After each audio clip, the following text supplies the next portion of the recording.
Hi, in this video, let's talk about something related to photography and a little bit of history of Malaysia.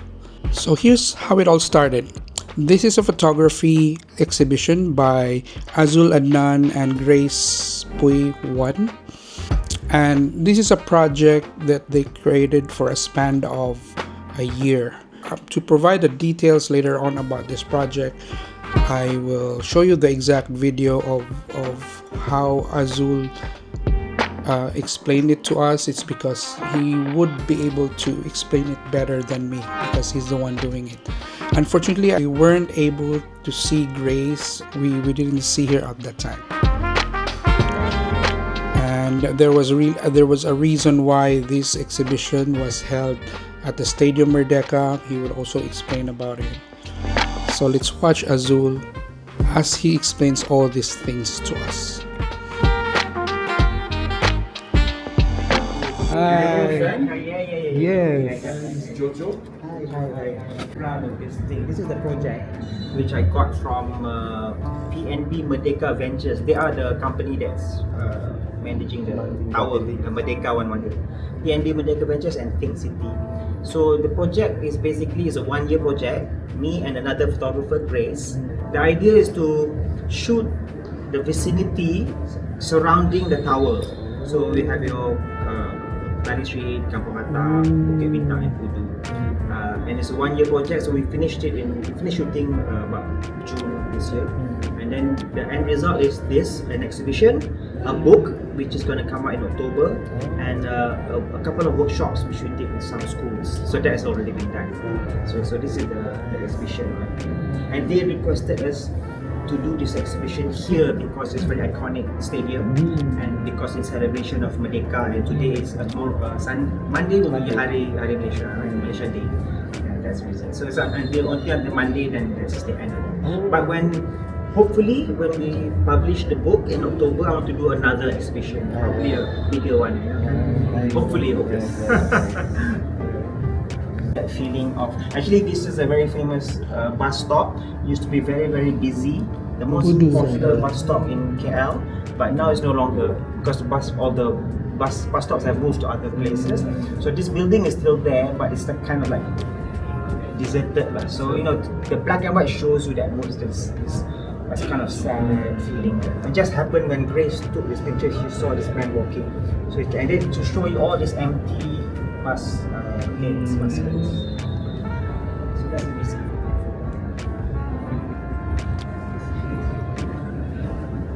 And this one, so the title of the project is Under the Shadows of Merdeka, right? So this is the tower, the Merdeka Tower right here. Okay? So what you see is that where the shadow of the tower is landing on, this is the morning sun, right? So you've got this is the Petaling Street area. This is the actual Petaling Street, the rooftop of Petaling Street, right? Yes. Okay. So this area, and can you imagine evening sun? The sun is on this side, so the shadow would be on the other side, which is the Pudu, Bukit Bintang area. So all these areas, surrounding. If you imagine where the shadows is landing, this is where we are shooting. Nice. Nice. That's one meaning behind the title. The other meaning or the other reason for this title is when we say Under the Shadows of Merdeka, I'm referring to Merdeka as in Malaysia's independence in 1957. So we're trying to document this KL here, how it looks like since 1957, all the development and progress that have been made. But as we all know, in any progression of any city, there are good things, there are also not so good things that are still, the problems that still need to be resolved, So we're trying to capture everything, basically. So that's the reason for the title. Bukit Bintang. When we say Bukit Bintang, we're not talking about the actual Bukit Bintang, as in the actual area. The Merdeka 118 people, they have their own interpretation of what they consider. They call it precincts actually. So they call it the Bukit Bintang precinct, precinct. But it's their definition, which means if let's say this is the tower, right? So it's about the distance between the edge to their tower, something like that, like the catchment of the area. So it's their definition. So their Bukit Bintang is quite small actually. Their definition of Bukit Bintang and also Pudu, not as big as the actual Pudu itself. So when we went to shoot Bukit Bintang, according to their definition, it was quite limited in terms of like. So if this was happening for within a year, you must have a lot of photos Yes. with this. And curating might be very, very difficult. Actually, the curating part is this thing. Well, it kind of evolved, you know. So when we started this project, I had in mind already. Okay, I want to shoot just to shoot the areas, you know. But then as we moved along, I realized that it became more and more important to actually document or include certain aspects of it. So initially my idea was this book was going to be more like an artistic kind of vibe to it. You know, the pictures like this one here, the pictures doesn't necessarily have to make sense. There's another image just out of the style. Oh yeah. So a bit kind of artistic kind of. I wanted more of this kind of vibe actually. But then when as we moved through the months, I felt became more important to make it more like a documentary kind of project. So we want to capture areas and places and things and people to show what KL is today, but also to preserve it because some of these places are no longer there. They've disappeared. You know, they've disappeared. So that's why the curation is kind of progress lah. You know, kind of thing. Yeah. But you're right that we took a lot of pictures. We just and of course, there are always that case where, okay, here in this room there are 26 photos, 13 by myself and 13 by Grace. In the book there will be just over 100 images. Oh, yeah. So, still limited. But there's always a case of, you know, in the beginning I think this image. This is really good shot. I want this in the book. But after a while, something comes along. Okay. But it's not necessarily that this image is better than this or more. What do you call it? Has a more of a wow factor. No, it's actually the flow of the whole book. Oh, you have to consider how you know. So not every image is a wow image. It's more like the importance of relevance. Yeah, the relevance of it. Exactly. So that's the reason. So things kind of evolve. Wow. It's difficult. I imagine it's difficult. I mean, this image, this is Lala Port. It's just shooting through the glass, and you can see the escalator, right? The light of the escalator. You can see this man. So this is inside, and you see the reflection of the buildings behind, and also to me, it shows you the modern KL, right? It's a modern kind of vibe to it. But what's important for me is also this tree, right? This tree, because recently there was a friend who came from overseas, and as we were driving through KL, he was saying to me, "Wow, you know, Kuala Lumpur is so many trees, so many greenery," and we don't realize it actually. We take it for granted because we live here.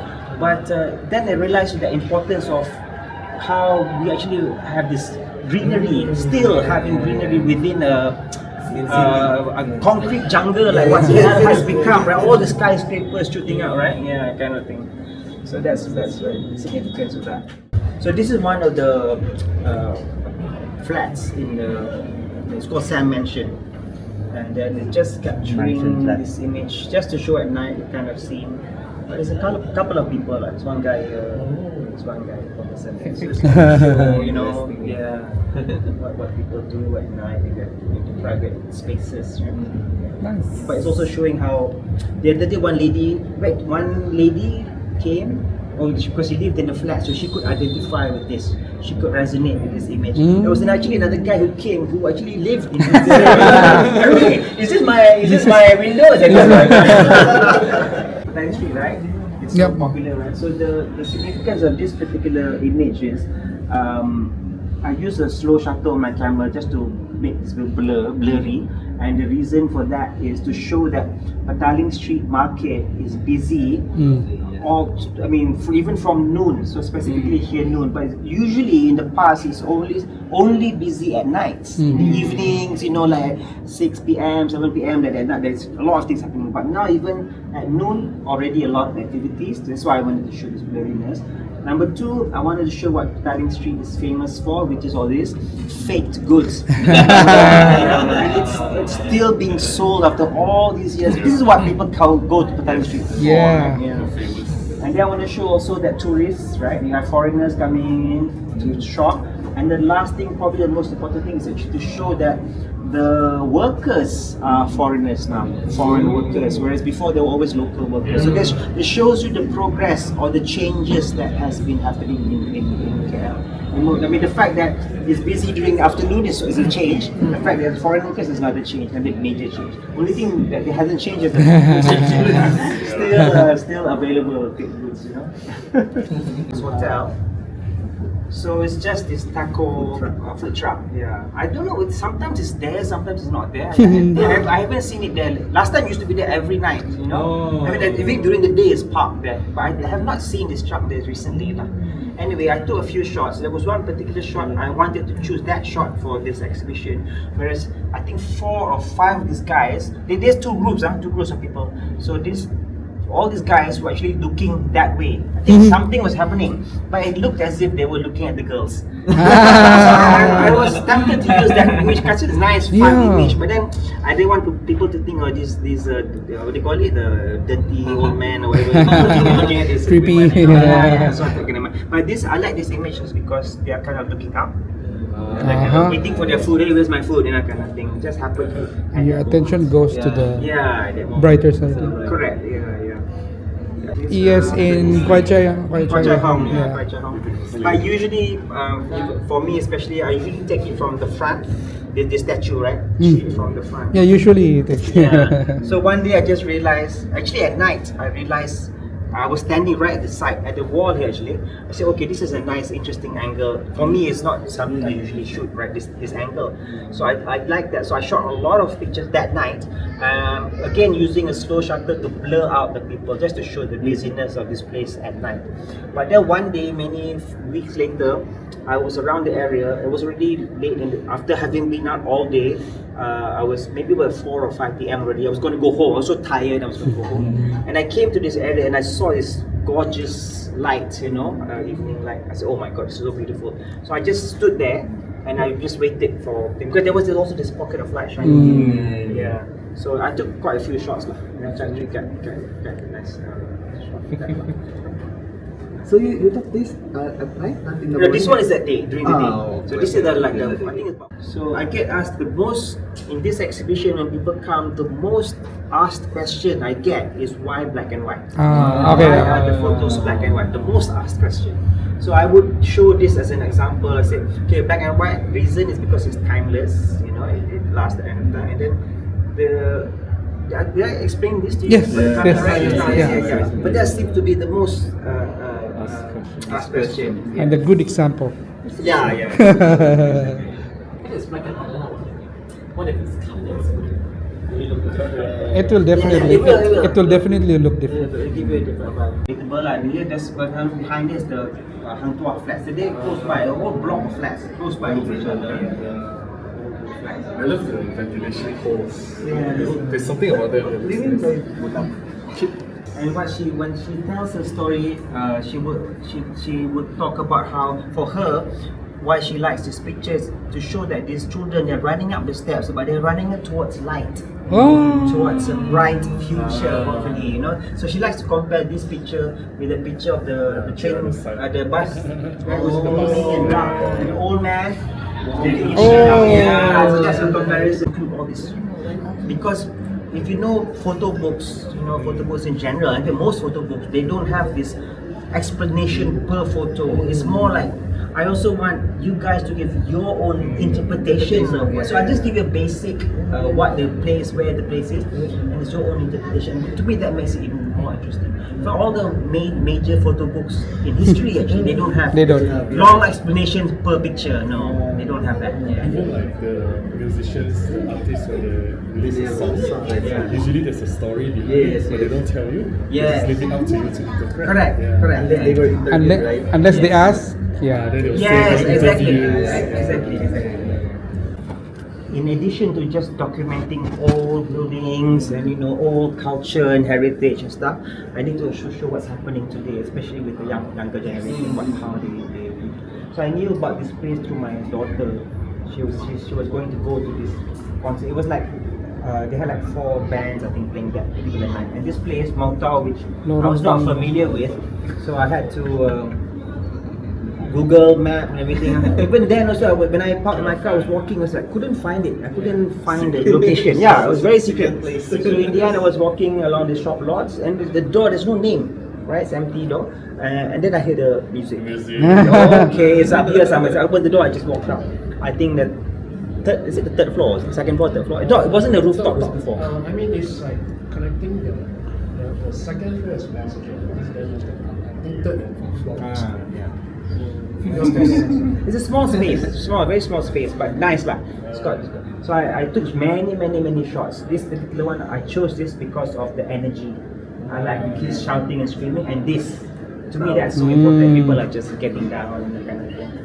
Again, a demonstration or documentation of how the young crowd spends it. And this is in the heart of KL, heart of Petaling Street. So I think if you don't know about it, you don't know about it. So I only knew about it because of my daughter, you know. Look her age at all. 92. Very energetic, very young.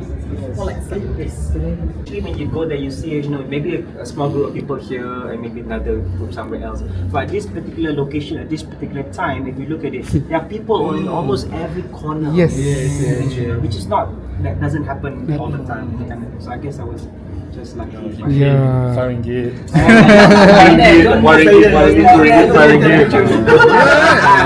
Pandai lah you. Ready? 1, 2, 3. Don't look at the camera. Different lifestyle. So you know, you have the young. See this, you know, hipster. You know, it's lorong panggung, famous for nightlife kind of thing. Yeah. My generation is like this. Eating by the roadside. Okay, yeah. This one looks different. Very good, like. Let me show you how small this. Oh my god! Oh, yes, that's how small these holes are. Can you take picture as well? So this is Also a. go I don't know and, whether you can see or not. Can you see? then you also go and pay the conductor, right? You stop there, stop there for 5 minutes, take this photo, take many videos, right? Azul. But yeah, if you saw how small that hole is, it's about trying to position your camera in the right location, trying to get that, waiting for the train. Get the old KL, low, high, new KL, high. Clever. Creative and artistic. Taller than my money. No lah. Perspective. But this is wide angle lens. Yeah. It's not this particular one. So I don't know what this one is, but I only use one lens, which is a 16 to 80 lens that I have. So it's in between. It's not 16. This is not 16. I think maybe 20 something. I hope you got inspired and got a little bit knowledge of the history of Malaysia based on what the project is all about, and hopefully it got you inspired to shoot with the purpose to really look for something, and this makes your projects a little bit special. If you're looking for something, you have a specific purpose, you have a specific goal, and best of all, you're able to articulate well what you're capturing. It adds a little bit of depth, it adds a little bit of special thing to your photos because you know what it is. It's very special to you. It is something that you can talk about, and I don't know, maybe it actually inspired me to do some kind of a project like this. It might not be something like a very long project like a year, but maybe one, because I haven't done this kind of things. I really wanted to, maybe on my bucket list, right? So yeah, hope you get inspired, and see you in the next video. Thank you for watching. Bye bye.